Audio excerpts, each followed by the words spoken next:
মুস্তাফিজের purple cap লড়াইয়ে কঠিন থেকে কঠিন হয়ে গেল।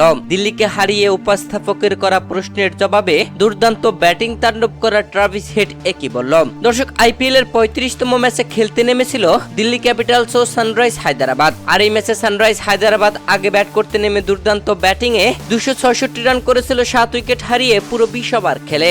267 রানের জবাবে ব্যাট করতে নেমে দিল্লি ক্যাপিটালস 19 ওভারে 1 বল খেলে অল আউট হয়ে যায়। যদিও তারা শুরুতে দুর্দান্ত ব্যাটিং করেছিল, মাত্র 7 ওভারে 100 রান করেছিল, তবে পরপর উইকেট হারিয়ে রীতিমতো বিধ্বস্ত হয়েছে তারা। এই ম্যাচে জয় নেবার পরে ম্যান অফ দ্য ম্যাচ পেয়েছেন ট্রাভিস হেড, যেই ব্যাটার মাত্র 32 বলে 89 রানের ঝড়ো ইনিংস খেলেছিল। দর্শক, ট্রাভিস হেডের এমন ঝড়ো ব্যাটিংয়েই দল পেয়েছিল বিশাল টার্গেট, আর সেই টার্গেটে দিল্লিকে হারিয়ে ম্যাচ জিতেছে সানরাইজ হায়দ্রাবাদ। দর্শক, হারের পরে উপস্থাপকের করা প্রশ্নের জবাবে ট্রাভিস হেড বলেন, ছেলেরা ভালো খেলছে, এটা খুবই উপভোগ্য।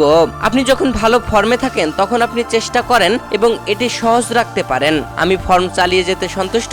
অভিষেক শর্মার সাথে ব্যাট করাটা দারুণ ছিল, সেই স্পিনের বিরুদ্ধে খুবই আক্রমণাত্মক পার্টনারশিপটা খুবই উপভোগ্য।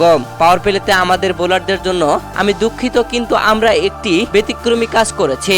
অনেক পরিশ্রমের পর সবকিছু আমার জন্য একত্রিত হচ্ছে। আমি এমন ফর্মে ফিরেছি, এটা সত্যি খুব ভালো লাগছে।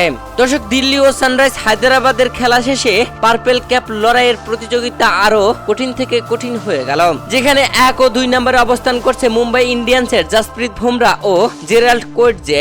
যেখানে জাসপ্রীত বুমরাহ 13 উইকেট নিয়ে প্রথম স্থানে, জেরাল্ড কোয়েটজে 12 উইকেট নিয়ে দ্বিতীয় স্থানে ও যশবিন্দ্র চাহালও রয়েছেন 12 উইকেট নিয়ে দ্বিতীয় স্থানে। 4 নম্বরে রয়েছেন মুস্তাফিজুর রহমান 11 উইকেট নিয়ে, যদিও এদের সবার থেকে কম ম্যাচ খেলেছেন মুস্তাফিজুর রহমান।